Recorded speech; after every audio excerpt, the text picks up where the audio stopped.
I never thought I'd be the kind of woman people whisper about, the one who lost her husband, her home, and her family in one summer. But that's exactly what happened. 5 years ago, my life was simple. I ran a small bakery in our town outside Nashville. It wasn't fancy, but it was mine. My husband, Mark, helped sometimes, mostly on weekends. My younger sister, Emily, had just finished college and was figuring things out, which meant she spent most of her days hanging around the bakery, scrolling through her phone, pretending to help. I didn't mind. I liked having her around.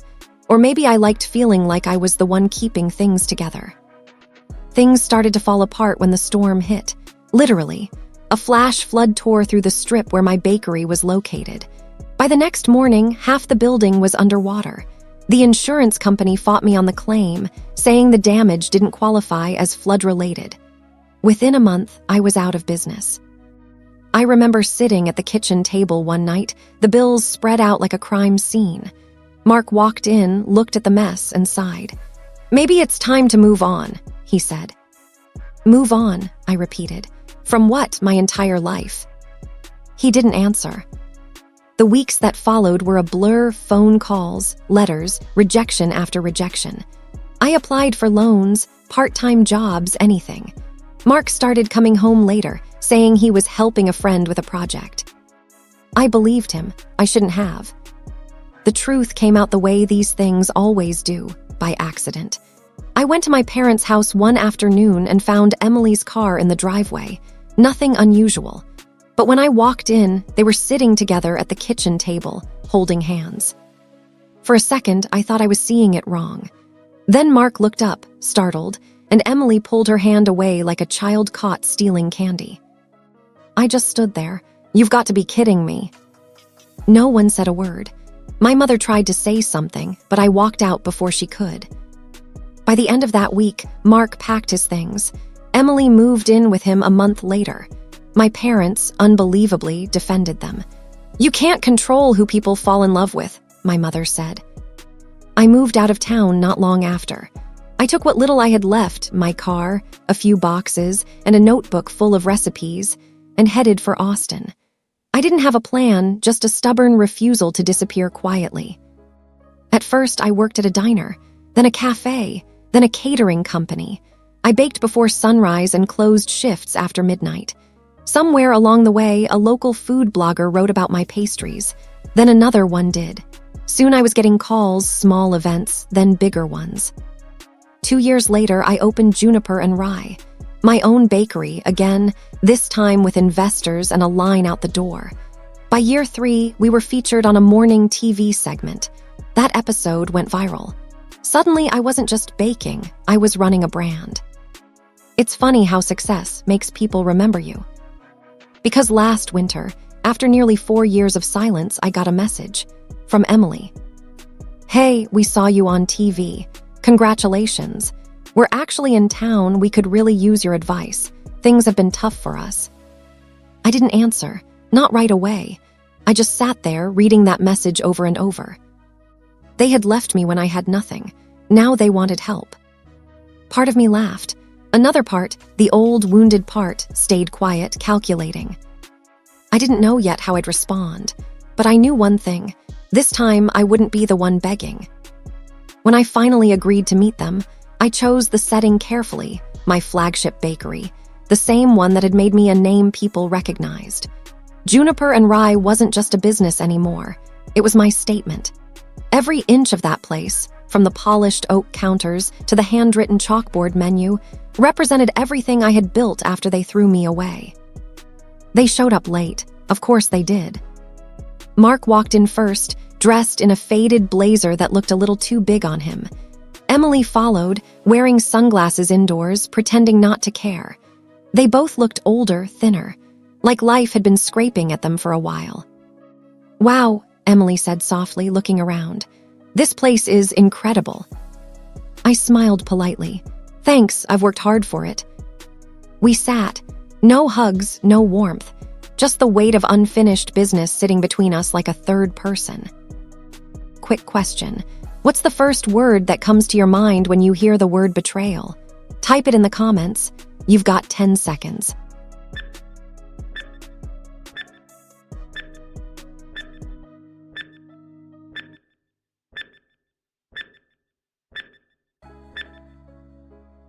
Mark cleared his throat. We wouldn't have reached out if it wasn't serious. The house, well, we're losing it. My job cut my hours. We were hoping you could, I don't know, give us some advice. Maybe invest in something small we're trying to start. Invest, I repeated like I needed to taste the word. Emily jumped in. We know we hurt you, okay? But we're family, and you're doing great now. You've always been smart about business. Maybe you could just help us get back on our feet. I leaned back, watching them both carefully. There was no apology in their eyes, just desperation and entitlement. The same combination I'd seen years ago when they decided my pain was less important than their comfort. What kind of business? I asked. Emily straightened. A cafe, like yours but smaller, closer to home. We thought maybe we could use some of your recipes, with your permission, of course. I let that hang in the air. Mark jumped in again, his voice softer. We're not asking for charity, just a little guidance, maybe a small loan. I smiled. You know, it's funny you mention that. I've actually been looking to expand into your area. I've been negotiating to buy that strip near Maple Street. Mark blinked. The one next to our house. Yeah, I said. It's a good location. But from what I hear, property values there are dropping fast. A lot of foreclosures lately. Emily looked down, realizing what I was saying. I continued, keeping my tone even. I appreciate you reaching out. Really, it means a lot. But I can't mix family and business. Learned that lesson the hard way. Emily's voice cracked slightly. So that's it. You're just going to turn your back. I met her eyes. You too did that years ago. I'm just keeping the door closed. Mark exhaled, defeated. You've changed. I gave a small, honest laugh. I had to. They left without finishing their coffee. Emily didn't even look back when she walked out. That night after closing up, I stood in front of the big window, watching people pass by outside. My reflection looked calm, not proud, not angry, just finished. A few months later, I went through with the purchase on Maple Street, the same neighborhood where they used to live. By then, their house had been listed for sale, repossessed by the bank. I didn't buy their home. I didn't need to. I bought the empty building across the street and turned it into a training center for young women starting small food businesses. The first class was full before opening day. Sometimes, when I visit that location, I see familiar faces driving by. They don't wave. Neither do I. Revenge, I learned, doesn't always look like payback. Sometimes it's just becoming someone they can no longer reach, no longer use, no longer hurt. I didn't need to ruin them. Life handled that part.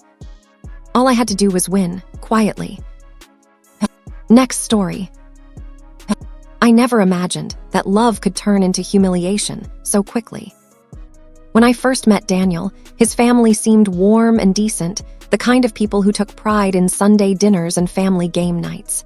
His mother, Janet, welcomed me with open arms, or so I thought. She'd say things like, "You're such a sweet girl, Mia," while glancing at my clothes as if they came from a thrift store she disapproved of. I brushed it off. I was raised to believe that kindness could soften anyone. For 2 years, Daniel and I were inseparable. We planned to get married after finishing college. I studied social work. He majored in finance. I wasn't wealthy, but I had dreams working for nonprofits, building programs to help underprivileged kids. Daniel said he admired that. His parents didn't. His family was obsessed with image. His father ran a mid-sized construction company, and their world revolved around appearances. To them, a woman like me from a working-class family, without fancy connections, wasn't a match that elevated their name. It started small. Janet would make comments like, "Your sister Emily has such a polished look. She'd make a great corporate wife someday." Emily was everything I wasn't, outgoing, stylish, always knowing the right things to say. She was my best friend and worst rival, though I didn't want to admit it back then. When my dad's small hardware store went bankrupt, the whispers began. Daniel's parents started inviting Emily to more family dinners. "We thought Mia might be busy with her volunteer work," Janet would say when I questioned it, but deep down, I knew what was happening. One night, Daniel showed up at my apartment, pale and restless. "My parents they think maybe we rushed things," he said. "They say it's not the right time." I stared at him. "You mean they think I'm not the right one?" He didn't answer. A week later, he stopped answering my calls. Emily was suddenly helping his family organize an event for the company. Within months, they were dating. It felt like the ground disappeared beneath me. My parents were too embarrassed to confront Emily. My mother told me to move on, be the bigger person.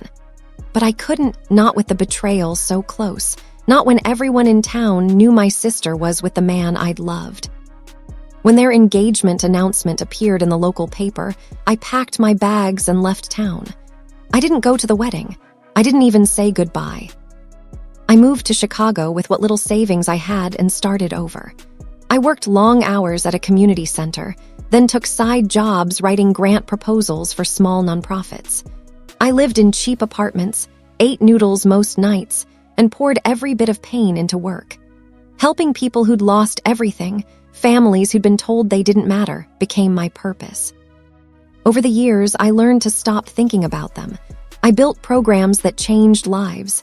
By 34, I'd helped launch an education fund that caught national attention.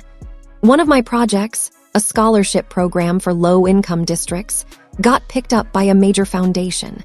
That was when everything changed. Donations poured in. I became the face of a growing philanthropic organization. My name started appearing in magazines. Mia Harper, the woman rebuilding education from the ground up. 10 years after I left, I got a letter from the local school district of my hometown. They were seeking funding for renovations and after-school programs. The name on the proposal stopped me cold. Jefferson Elementary. That was the same school Daniel's parents' company had been supplying for decades, the one where Emily now volunteered as a parent coordinator, the school they relied on for business contracts and community recognition. The board wanted my foundation to partner with them. I stared at the proposal for a long time, feeling that old ache in my chest. Then, slowly, it turned into something else, clarity. They had built their reputation on the very system I was now in charge of shaping. For the first time, I didn't feel like the girl they discarded. I felt like the woman who finally held the power they'd always thought belonged to them. I closed the letter, leaned back in my chair, and whispered to myself, "Let's see how they like needing me this time." A month after receiving the proposal, I drove back to my hometown for the first time in a decade. It was surreal. The same streets, the same diners, the same old hardware store sign, faded but still there. Nothing had changed except me. The meeting was set at Jefferson Elementary's library. The school board wanted to discuss a potential multi-year grant my foundation could offer. I arrived early, walking through the hallways that smelled faintly of crayons and disinfectant. Kids' drawings covered the walls, bright colors, messy shapes, hope everywhere. Then I saw her. Emily. She was standing near the entrance, talking to the principal. Her hair was shorter now, her smile tighter. I watched her freeze for half a second when she saw me like a ghost she wasn't ready to face. "Mia," she said, forcing a smile. "Wow, it's been forever." 10 years, I replied calmly. "You look busy." She laughed awkwardly. "You know how it is, PTA meetings, fundraising, life. I've heard amazing things about your foundation. We're so lucky you're here." I nodded. "I'm sure you are." We both knew what that meant. During the meeting, Daniel arrived late, gray at the temples now, still polite, but his confidence had dulled. He shook my hand like it burned him. His father's company had hit hard times, I later learned. The construction contracts that once funded their lifestyle were drying up. Jefferson Elementary was one of the last big accounts keeping them afloat. As the discussion went on, I listened carefully to every detail. The school needed funding for renovations, classrooms, new tech, and a sports facility. Daniel's company had already submitted a bid to manage construction, but the school couldn't approve it without financial backing, and that's where I came in. "Mia," the principal said warmly, "your foundation's involvement would secure everything. It would mean a future for our kids and jobs for dozens of families." I smiled. That's exactly what we're here for, helping communities grow sustainably. Daniel glanced at me, uncertain. Does that mean you'll approve the funding? Eventually, I said, but my team reviews every project closely. We like to make sure funds are used ethically and effectively. No favoritism. I let that sink in. Over the next few weeks, my foundation quietly conducted its review. We discovered inflated invoices, questionable subcontracting, all tied back to Daniel's family business. Nothing illegal, but enough to raise serious doubts about their reliability. When the final decision meeting came, I requested to present in person. The room was full, the school board, parents, Daniel, and Emily. I stood at the podium and spoke plainly. After careful review, we've decided to fund Jefferson Elementary, but we'll be selecting a different contractor, one with a clean record and strong community accountability. You could hear a pin drop. Daniel's face went pale. Emily stared at the floor. I continued, we'll also be launching a new scholarship program for local students. It'll be named the Harper Initiative in honor of my parents, who believed education should be for everyone, not just those who fit in the right circles. The applause that followed was genuine. People cared about the cause, not the politics behind it. After the meeting, Emily approached me in the hallway. You didn't have to do that, she whispered. Yes, I did, I said. You all taught me how this town works. I just learned how to do it better. Her eyes filled with tears, but I didn't feel satisfaction, just peace. A few months later, I got word that Daniel's parents had sold their company and moved away. Emily stayed, volunteering occasionally at the same school I now funded. We didn't speak again. When the new building opened, the principal handed me a small plaque to unveil. It read, "Funded by the Harper Foundation, Building Futures." As the kids cheered and balloons floated up, I felt something lift off me, the weight of 10 years of silence, of pain I'd carried like a second skin. Revenge, I realized, isn't about destroying someone. It's about making them watch you become everything they said you couldn't be, and doing it with grace. I didn't take anything from them. I just made sure they'd never again have the power to take from me. Next story. I was 26 when my world fell apart, not because of a stranger, but because of two people I loved the most. Back then, I was working as a junior software engineer at a small tech startup in Seattle. It wasn't glamorous, but it was stable. I was saving every dollar I could to launch a small app I'd been building in my spare time, a financial tracking tool for freelancers. I called it TrackNest, and it was my obsession. My fiancé, Ryan, always said he believed in me. Tell everyone, Mia's gonna make it big someday, she's the brains between us. I thought he meant it. I thought we were a team. My sister, Lily, was living with us temporarily after losing her job. She was charming, the kind of person who could walk into any room and have everyone eating out of her hand in minutes. Growing up, she was always the favorite, but I never resented her. She had charisma, I had discipline. Together, I thought we balanced each other out. When I told them about the money I'd been saving, nearly $40,000 at that point, they both encouraged me. Ryan said, "You should just put it in a joint account for now. It'll make things easier once we're married." I didn't think twice. I trusted him. 2 months later, I came home to an empty apartment. Ryan's clothes were gone. Lily's things were gone. The joint account was drained, every cent. There wasn't even a note. At first, I thought something terrible had happened, a robbery maybe. But when I called Ryan's number, it went straight to voicemail. Same with Lily's. The silence was worse than any explanation. 3 days later, my mother called. Her voice trembled. "Mia, I don't know how to tell you this, but Lily and Ryan, they're together. They left town." I remember sitting on the kitchen floor, phone in hand, unable to move. All that work, all those nights coding until dawn, gone. My savings, my trust, my relationship, stolen by the two people I thought would always have my back. For a while, I couldn't function. I quit my job. I moved into a small studio apartment and picked up freelance work to stay afloat. My project, TrackNest, just sat there, a reminder of everything I'd lost. But grief has a strange way of turning into motivation if you let it.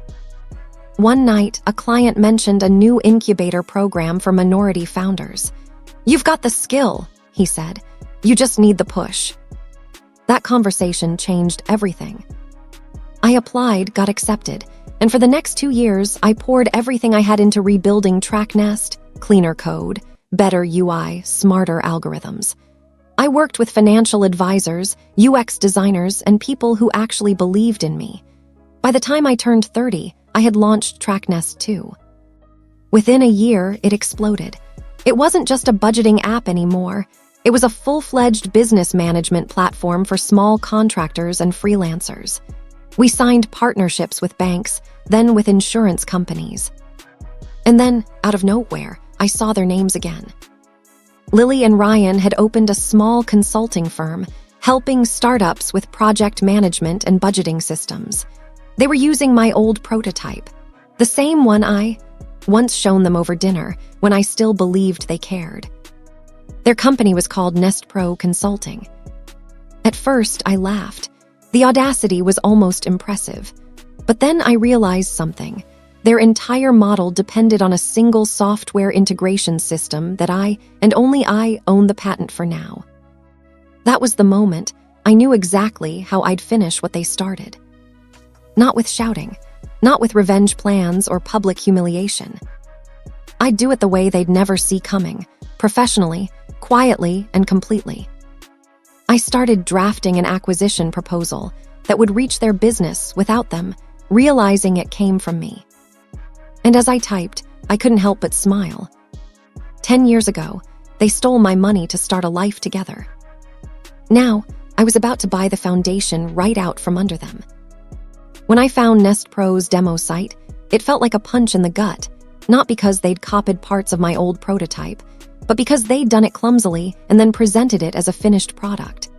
Their pitch deck had screenshots that were unmistakably my wireframes, recolored and labeled differently. Their clients were small contractors who needed the exact features TrackNest offered. They were getting traction because they were cheaper and faster at selling a facade. I thought about a dozen petty ways to ruin them and tossed everyone out. I'd spent a decade building a company people trusted. I wasn't interested in petty. What I wanted was permanent and clean. Remove their leverage, absorb the value they'd stolen, and keep my work growing. Business, not vengeance theater. First, I quietly solidified TrackNest's position. We rolled out an enterprise API that made integrating TrackNest into other firms trivial. Banks and payroll providers signed on. Nest Pro's clients began asking for proper integrations, and Nest Pro didn't have them. Their seams showed. That's when I started putting the pieces together. I used a holding company I controlled to approach Nest Pro with a friendly offer, framed as a strategic partnership. Their owners were eager. Money and the chance to scale seduced them quickly. We negotiated a purchase price higher than I expected to pay because I wanted them to accept without suspicion. I wanted them to walk away with cash because drama was unnecessary. They wanted validation. I gave them payday. The deal closed in 60 days. On paper, it was a standard acquisition. Nest Pro became a subsidiary of TrackNest Holdings. In reality, it was the last place Ryan and Lily would ever run the business.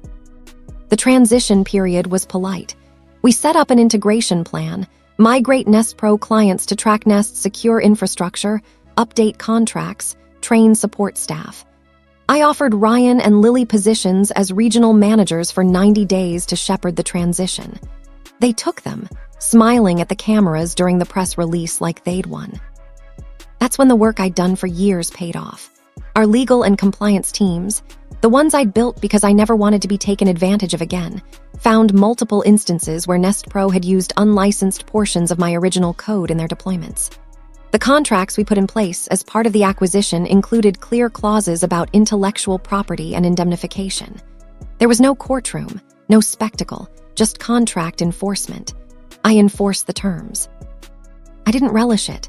I offered a severance package and a short consultancy to help them move on. They refused the consultancy, pride, I guess, and kept pushing for management control. In the end, their refusal made the decision easy.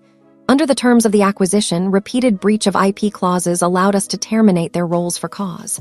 We did it professionally. HR meetings, signed documents, agreed exit dates, no yelling, no scenes. They left with the money they'd wanted, and a non-compete that kept them out of small business consulting in our region for 2 years. The practical effect was immediate. Nest Pro's brand name vanished within months as we migrated their client base to TrackNest. Contractors who'd been using half-baked Nest Pro integrations now had full-featured, secure tools that actually solved their problems.